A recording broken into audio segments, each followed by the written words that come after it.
Tantor Audio, a division of Recorded Books, presents When the Grave Calls by B.L. Brunnemer. Narrated by Elizabeth Hart and Nelson Hobbs. Chapter 1. Jadis. A scream ripped from my throat as I hurled my phone across the room.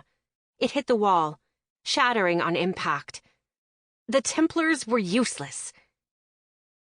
We have our own plans for the necromancer, and they don't concern you, the last Templar had said. Plans?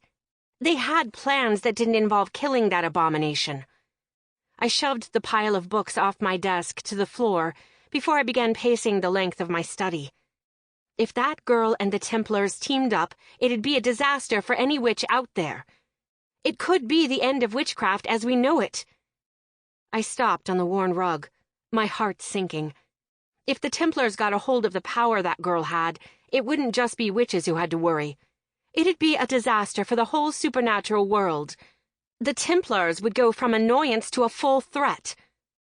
I shook my head. That couldn't happen. She couldn't be allowed to team up with them. Right now, the Templars were low in numbers and not enormously effective, since the gargoyles were concentrating on their own survival. But if that changed, if she grew stronger with that energy... Oh, goddess. We had to stop her. It had to end. Anchors. Necromancers needed anchors. Let's start there. Lexi. Your mom's going to be home soon, I laughed, as I shoved at Isaac's arm around my waist. Isaac's naked body wrapped around my back, his arms stopping me from breaking free. I like you better naked. My face burned as I managed to detangle myself from his arms and the sheets. I rolled off the bed and landed on my feet. He groaned as I picked up my underwear off the pile of clothes next to his bed. Red, come on. We've got like half an hour. Laughing, I shook my head as I pulled up my panties and looked down at him. And your brother could come home any minute. He's playing at the Vagabond tonight. Isaac lay on his back, the white sheet draped low on his hips. Oh my, lines of definition. The pull to him was strong enough that I almost took a step towards him. That was how the last time started. Clothes. I needed clothes. I found my bra and began to pull it on. I forgot. He rolled to his side and propped his chin up on his fist. Come closer, and I'll make you forget even more. I snorted as he rubbed the rumpled bedsheet in an over-the-top seductive way. Not a chance. I bent down and began pulling on my jeans. You better get dressed too. If your mom comes home and we're in your bedroom, she's going to come looking to find out why. He groaned again and shoved back the sheet. Fine. You win. I watched his muscular backside as he bent over and found his shorts. His ass disappeared into the blue mesh before he turned back around to grin at me. The shit knew I had been watching. Focusing on what I was doing, I finished getting dressed. He slipped his arm around me and brought me in against his chest. I looked up at his face. High cheekbones, slightly pouty lips. Isaac was sexy. There was no denying it. Even the blue hair dye suited him. He grinned down at me as warmth washed through me. I shook my head. You are going to get us caught one day. He leaned his head down and brushed his lips over my throat. Maybe, but it'll be fun. I giggled as I pulled away from him and took several steps back. You're too good at this. Only with you, Red. He sighed and sat back down onto the bed. So, are you going back to Miles' house tonight? I nodded as I adjusted the hem of my sweater. Yeah, I'm still staying there. After that whole mess with Jadis compelling Rory, it just seemed to be what's best for everyone right now. He nodded. In your room? My shoulders grew tense. It was the first time in a month that he had asked about my staying at Miles. Most nights, yeah. He clenched his jaw and let out a breath. Are you and Miles... I raised an eyebrow. Rule 1? The biggest rule we had established was that what happens in a couple stays within the couple. He blew a raspberry. I'm not getting jealous of Miles. I'm just wondering if you're sleeping with him too. I sleep next to him when or if he sleeps, I answered. So, yes. He shot me a look. You know what I was asking. And you know that you shouldn't be asking. Lexi. Don't Lexi me, I countered as I put my hands on my hips. We have rules, and we need to follow them to keep the peace. He reached out, hooking his long fingers in the loops of my jeans and pulling me to stand between his knees. I'm not jealous. His amber eyes met mine. Honestly, I was kinda hoping the answer was yes. Then I wouldn't need to worry about him quite so much right now. Miles had developed tunnel vision over the last month. He was obsessed with building some staff that he was sure would help us in our fight against Jadis. The guys had begun to worry about him. Well, not just the guys. Isaac. He shrugged. Can't blame a guy for being curious. I smiled and shook my head. Curious, my foot. He was being nosy. I better get going before your mom gets home. The corners of his mouth curled upwards into a warm, impish grin. I'll walk you out. My face warmed as I slipped my feet into my boots and headed out of his bedroom. Isaac's walking me out did tend to have more to do with his fingers caressing my backside than with politeness. After several long goodbye kisses at the door, I pulled my blazer away from the curb and headed back to Miles' house. I smiled to myself as I drove down the freeway.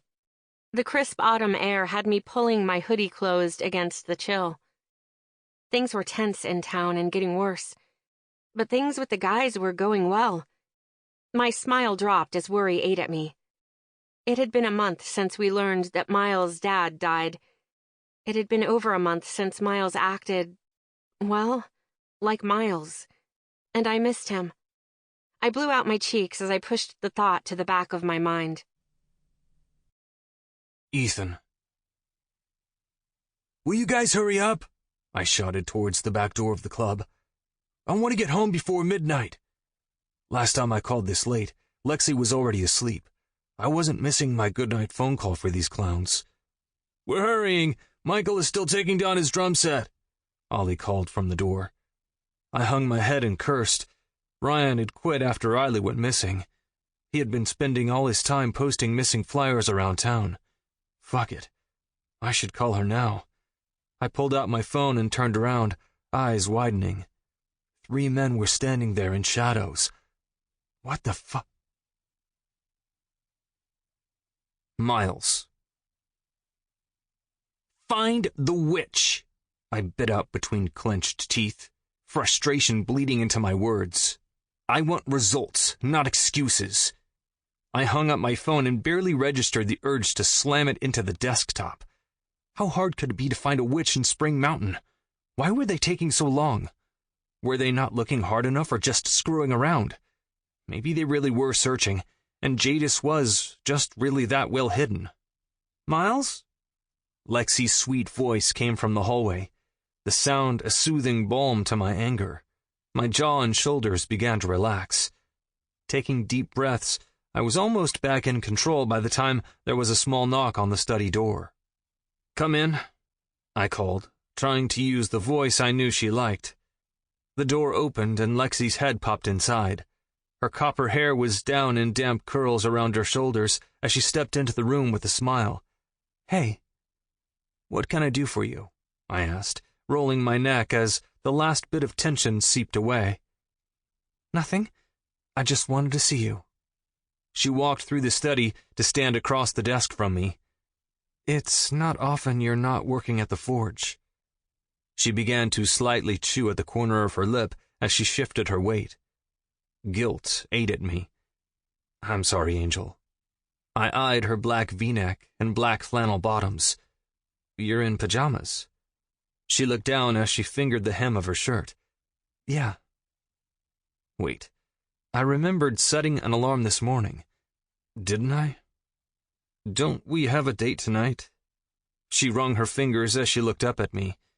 I figured you'd be busy with your project. Her words drove a blade into my chest. She was planning on letting me work on our date night? No. Just no. That would not stand. I walked around the desk and took her hand. Not again, Angel. Lexi.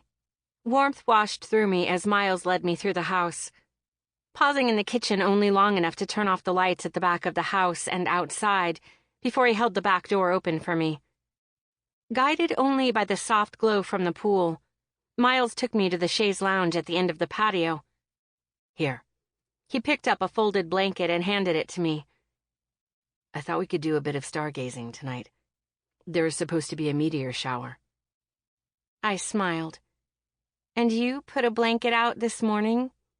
The tips of his ears turned pink. I remembered a few hours ago, he said before gesturing to the lounge. I sat down, checking that there would still be room for him. Miles joined me, and I rested my head against his shoulder as his warmth wrapped around me. Curling up against him, I spread the blanket out over us as I took in that wintergreen scent. We looked up at the sky. Dry leaves rustled in the breeze. An owl hooted from somewhere in the distance. I looked up at him. Are you okay? His eyes were half closed as his gaze swept across the night sky. Sure. My phone vibrated in my pocket. I pulled it out and saw the number. It was a text from an unknown number. Fuck that. I didn't even look at it as I shut off my phone and tucked it back into my pocket. Who was that? No one worth interrupting my time with you over, I muttered, before looking up at him again. Sorry. He brushed his thumb across my jawline, sending my heart racing. What's wrong? I leaned more into his touch, savoring the warmth.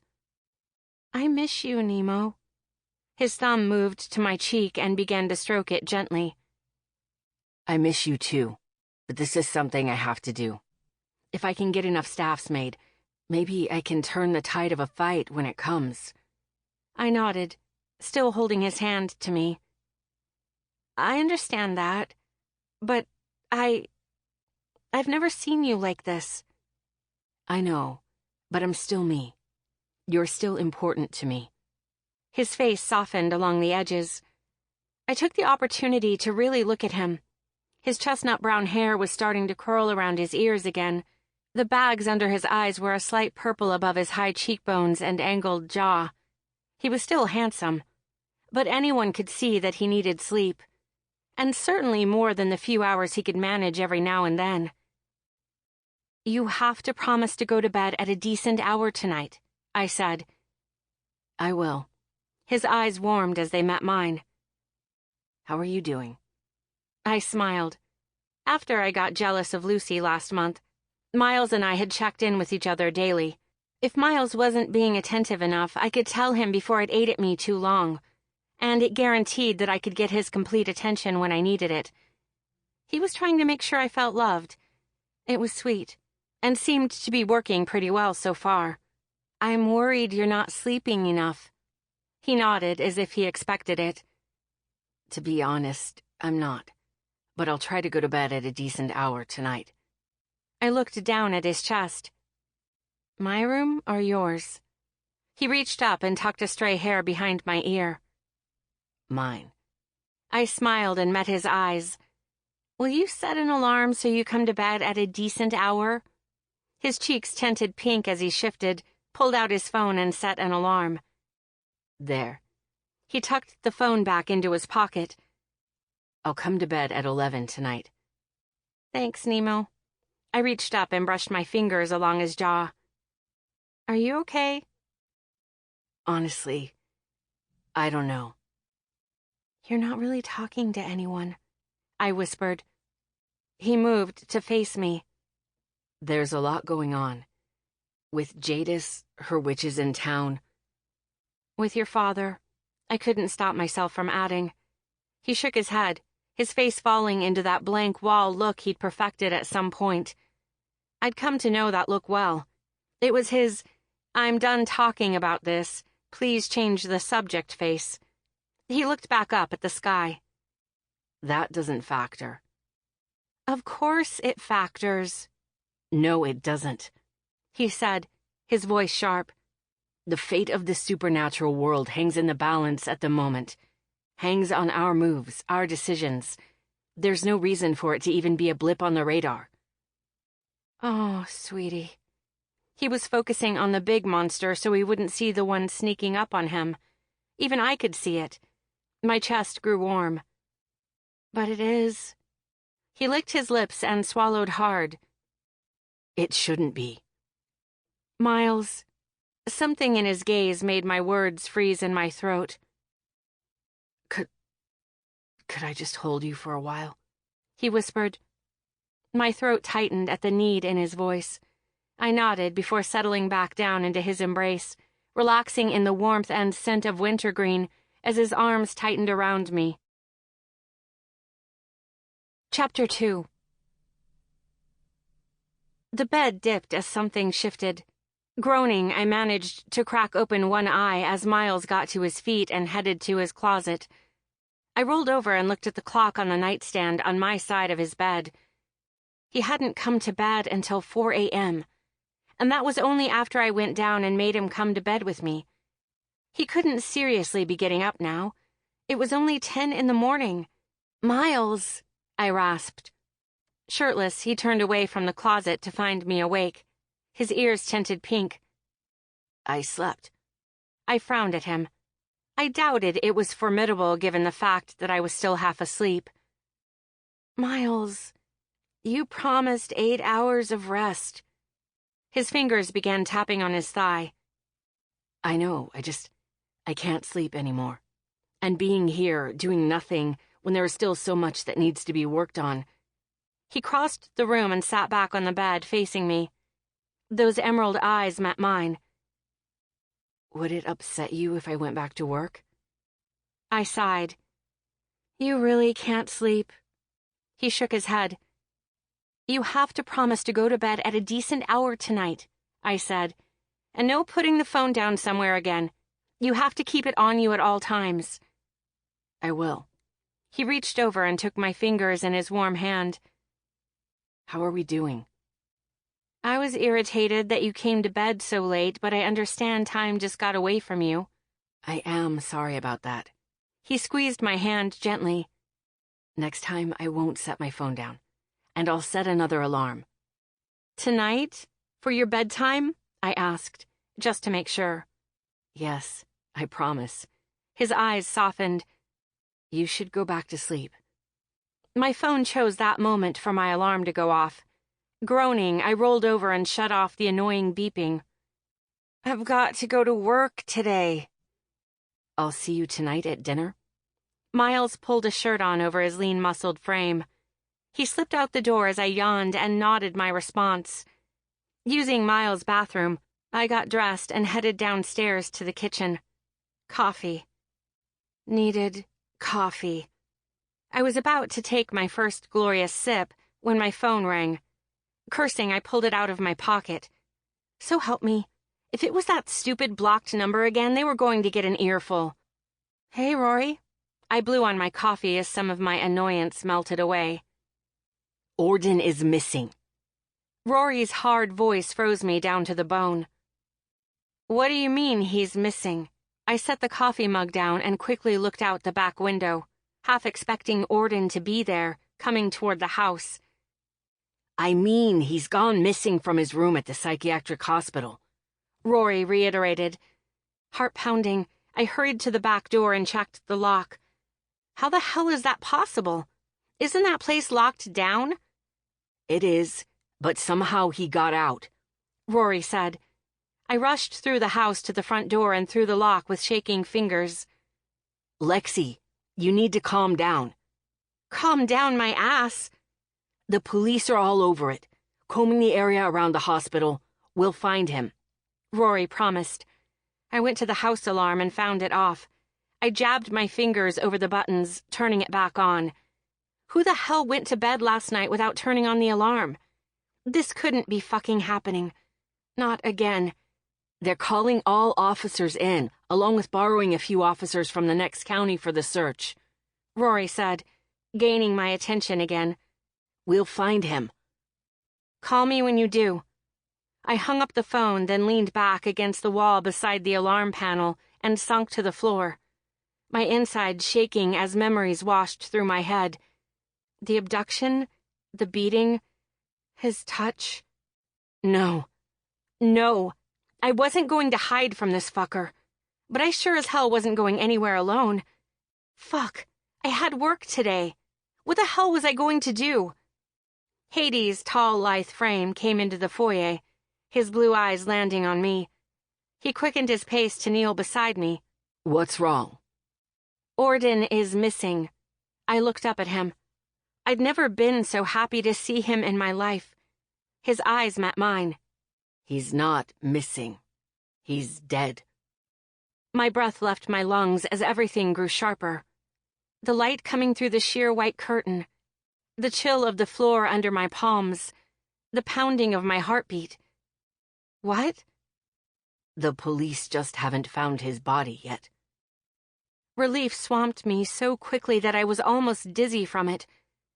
I closed my eyes and took several deep breaths as nausea rolled through me. "He deserved it, Selena." Deserved it? I got to my feet and stepped away from him. Who are you to play judge, jury, and executioner? He straightened to his full height. "You're familiar. And when it comes to your safety, there is no other way." I shook my head and stepped back from him again. No, you're not. You're officially not. "He was sick. It was only a matter of time before he came after you again or killed someone else." Hades' eyes ran over me, then back to my face. "You're upset." You think? I snapped. You don't kill the sick, you treat them. "I don't understand," Hades said, as his brow drew down. "You hated him." That doesn't mean he should have died, I countered. "He was dangerous." I ran my fingers through my tangle of curls, pulling slightly as I tried to see things from his point of view. I know. "Some people do not belong in this world," he countered in a hard voice. "And I don't just answer to you." Who else do you answer to? I asked, weariness dripping from my words. His Adam's apple bobbed as he seemed to weigh some unknown choice in his head. "Your Reaper." I didn't know what I was expecting as a reply, but my Reaper was definitely not it. You know my Reaper? He nodded. Then get their ass over here. I have a few questions of my own I'd like answered. I bit out between my teeth. With a raise of his eyebrow, he shook his head ruefully. "I can't do that." I shook my head. Of course not. You just kill people. Hades reeled back as if I had hit him. Guilt ate at my gut. I shouldn't have said that. He didn't deserve that, but I didn't have it in me to apologize. Not when he had seen... My stomach knotted even more. He had violated my privacy. He had lied to me for a year. He was never my dog. His shoulders were rigid as he clenched his fists. "I'm sorry you don't approve, but it's my job to protect you." I scoffed as I jabbed the code into the panel. That shouldn't mean killing people. "Sometimes it does." I shook my head and headed for the door. "He was going to come after you again," he called after me. I opened the door, then shot over my shoulder. I guess we'll never know if that is true or not. I slammed the door behind me and headed to my blazer, already tired of today. Tara.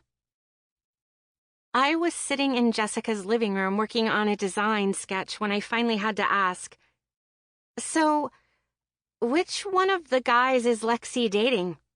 Jessica and Lucy lifted their heads from their own books and turned to me. I think she's dating my brother, Jess said, closing the book while using her finger as a bookmark. Lucy shook her head. It's Miles. I raised an eyebrow. Why do you think that? Lucy shrugged.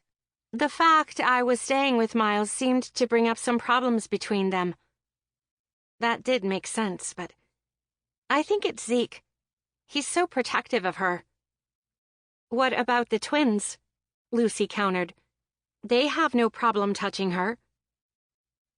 Yeah, but they've always been that way, Jess said.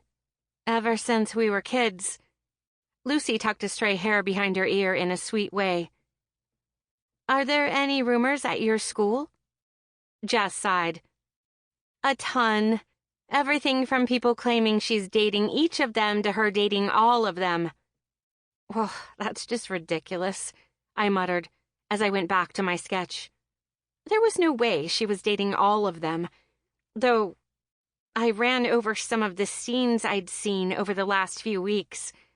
Walking into the living room to find Lexi pulling away from one of the twins, I just thought they were cuddling as friends. Maybe it was something more? Oh, well, I was curious. It's all the gossip lately. Who she's dating? Which one of the guys? It's gotten worse since they all went on home study.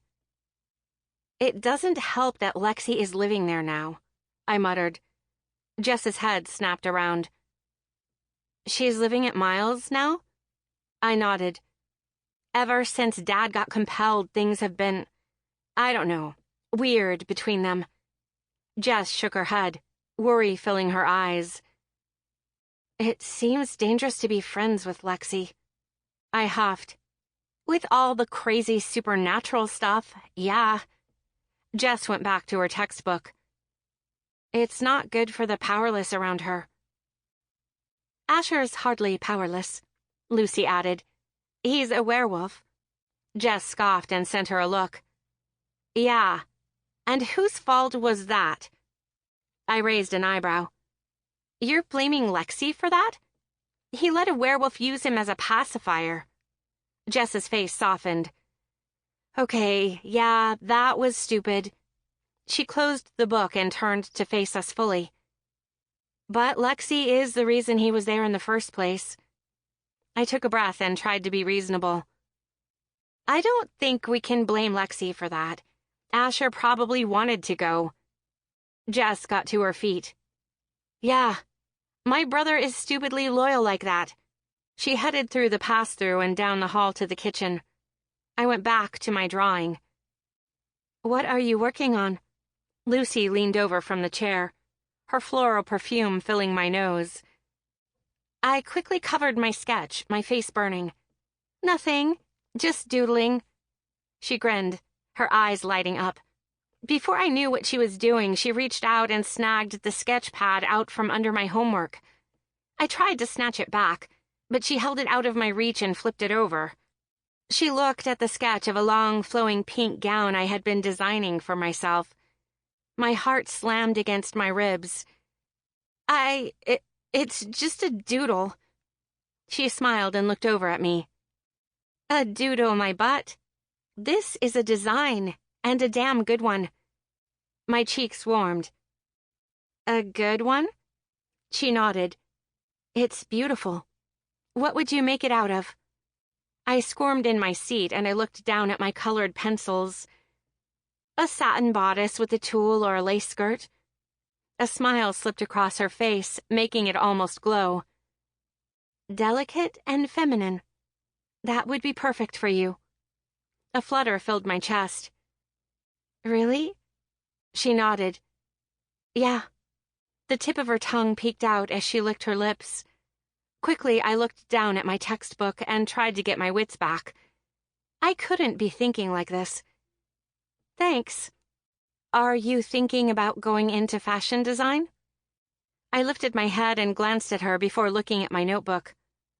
Yeah, I'm actually hoping to get into Pratt next year in Brooklyn. Instantly, I wished I could take the words back. I had never told anyone my plans. Not really. Not about fashion.